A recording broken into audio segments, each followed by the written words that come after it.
নির্বাচন কমিশনের সংস্কার ও আমজনগণ পার্টির নিবন্ধন প্রদান সহ ৫ দফা সংস্কার দাবিতে বিভিন্ন জেলার নির্বাচন অফিসের সামনে শান্তিপূর্ণ মানববন্ধন কর্মসূচি পালন করেছে দলটির নেতাকর্মীরা।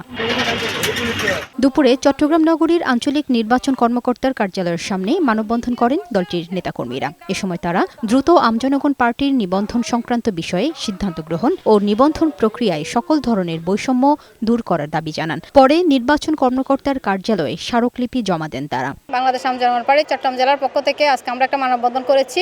এর পাশাপাশি আমরা স্মারকলিপি দিতে এসেছি। বিভিন্ন তালবাহানা করে আমাদের সার্টিফিকেট আটকিয়ে রেখেছেন, যার কারণে আজকে আমরা বাধ্য হয়েছি রাস্তায় নেমে মানববন্ধন করার জন্য। কোনো সুষ্ঠু সমাধান না করেন তাহলে রাজপথে নামা ছাড়া আমাদের বিকল্প আর কোনো পথ থাকবে না। বগুড়ায় নির্বাচন কার্যালয়ের সামনে শান্তিপূর্ণ মানববন্ধন কর্মসূচি পালন করেছে আমজনগণ পার্টি। এ সময় বক্তারা জানান, সকল আইনগত শর্ত পূরণ এবং গণবিজ্ঞপ্তি জারি হওয়ার পরও আমজনগণ পার্টির নিবন্ধন সনদ অযৌক্তিকভাবে ঝুলিয়ে রাখা হয়েছে, যা সংবিধান প্রদত্ত রাজনৈতিক অধিকারের সুস্পষ্ট লঙ্ঘন বলে অভিযোগ করেন তারা।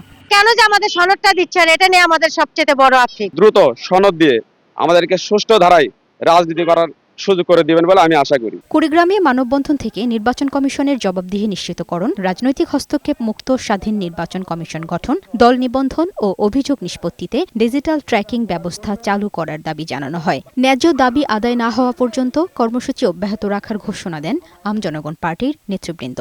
এই নিবন্ধন নিয়ে এখনো কারসাজি করে তাহলে আমরা আরো কঠোর আন্দোলনে যাব। সিরাজগঞ্জ প্রেসক্লাব চত্বরে আমজনগণ পার্টির মানববন্ধন হয়েছে। এ সময়ে সকল শর্ত পূরণ করার পরও অনৈতিকভাবে নিবন্ধন ঝুলিয়ে রাখায় ক্ষোভ জানান বক্তারা। গেজেট প্রকাশ করার পরও আমাদের নিবন্ধন কেন ঝুলিয়ে রাখছে, এজন্য এর তীব্র নিন্দা এবং প্রতিবাদ স্বরূপ আজকে আমরা সিরাজগঞ্জ জেলা শাখা থেকে আমরা মানববন্ধন করতেছি। লামিয়া আক্তার, বৈশাখী সংবাদ।